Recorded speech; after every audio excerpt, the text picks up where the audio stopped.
What if I told you that your self-esteem, the way you see yourself when no one's watching, is the foundation of every decision you make, every relationship you build, and every dream you dare to chase?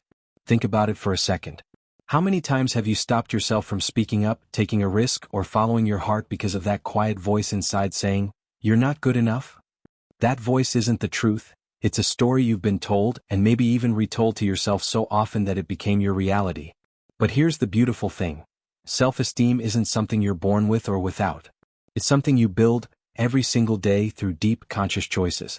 And today I want to share 6 powerful and lasting ways to rebuild that sense of worth from the inside out, not with fake affirmations but with truth, healing, and strength that stays. Before we dive in, if you're someone who's been trying to improve your confidence, heal old wounds, and finally feel at peace in your own skin, please take a second to like this video and subscribe to my channel, because the journey to self-worth becomes lighter when we walk it together. The first thing most people get wrong about self-esteem is thinking it comes from achievements, looks, or approval. But real self-esteem doesn't depend on what others think of you, it's built on what you think of you. When you start respecting yourself even when others don't, that's when you begin to grow unshakable confidence. It begins with awareness. Catch that inner critic, that mental voice that constantly judges, compares, and doubts you. Notice when it appears, what triggers it, and what tone it uses. Then challenge it. Ask yourself, whose voice is this really? Because that critic often comes from childhood, from parents, teachers, bullies, or society.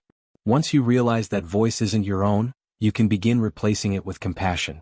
Self-esteem isn't arrogance. It's the quiet power of knowing your value even when no one else notices. Another deep shift happens when you start keeping promises to yourself. Think about it. How often do you say you'll wake up early, exercise, or stop overthinking and then break that promise? Each time, a small piece of self-trust erodes. You start believing your word means nothing. But every time you keep even a tiny promise to yourself, like drinking water, journaling, or just showing up, you build internal credibility. You tell your brain, "I can rely on me." Self-esteem grows when you learn to treat yourself as someone worth trusting. It's not about perfection, it's about consistency. Here's something we rarely talk about. Self-esteem is physical too.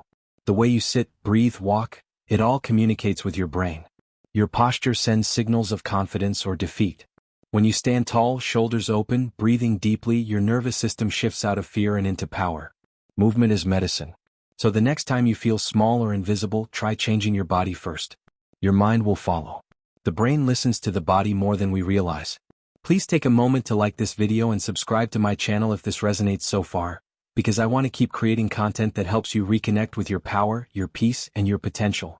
Now, one of the most profound ways to build self-esteem is to stop basing it on comparison. Comparison is a thief of joy and an illusion of truth. You compare your behind the scenes to someone else's highlight reel. You see their success but not their struggles. Every time you do that, you tell yourself that your life is less meaningful. The antidote isn't to stop noticing others, it's to celebrate them without making it about you. When you can genuinely feel inspired rather than inferior, that's when your confidence starts to root itself deeply. Remember, someone else's beauty, talent, or success doesn't mean there's less for you. The sun doesn't compare itself to the moon, they both shine in their own time. Another crucial part of self-esteem is self-forgiveness. You can't love yourself while holding yourself hostage for your past. Many people are trapped in cycles of guilt, shame, or regret, replaying mistakes like punishment. But forgiveness isn't saying what happened was okay, it's saying you deserve to move forward anyway. You're allowed to grow beyond your worst moments. Every scar on your soul is a sign that you healed once and you can heal again.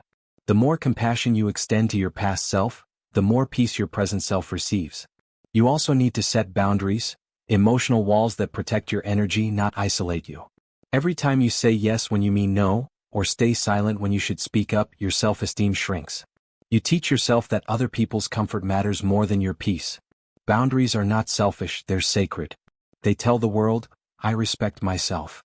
And when you respect yourself, others start respecting you too.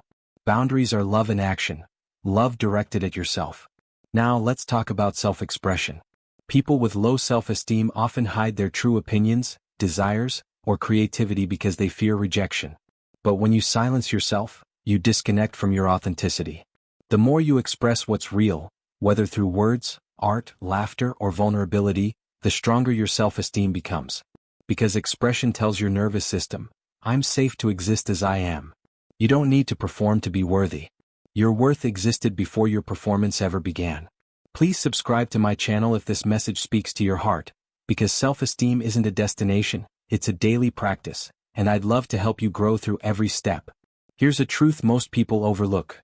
Your environment either supports your self-esteem or drains it. Who you spend time with shapes how you see yourself. Surround yourself with people who remind you of your strength, not your weakness. Spend time in spaces that make you feel calm and inspired, not judged or pressured. Even your online environment counts, the pages you follow, the content you consume. Everything you watch and listen to either nourishes your self-belief or poisons it. Be intentional about what enters your mind. Finally, remember this: you are not your thoughts. You are the one observing them. Thoughts come and go, but the awareness behind them, that steady consciousness watching the storm, is your true self. When you realize this, your self-esteem stops depending on how perfect your thoughts are. You can have a bad day, make mistakes, or feel insecure, and still know you're worthy. That's deep, lasting self-esteem, not needing to be perfect to love yourself. Your journey won't be linear. Some days you'll feel strong, others you'll slip into old patterns. That's okay. Healing is not about never falling, it's about remembering you can rise. Every small act of self-respect compounds. Every kind word to yourself rewires your brain. And one day you'll catch your reflection and realize, you no longer talk to yourself like an enemy. You've become your own ally. That's when you know your self-esteem has rooted deeply, not from outside validation, but from the quiet knowing that you are enough as you are, right now. People who've forgotten their worth and are ready to rediscover it. Take a deep breath. Place a hand on your heart. Feel it beating, that's proof of your worth right there. Just remember it. Because self-esteem doesn't start with who you'll become one day, it starts with honoring who you already are.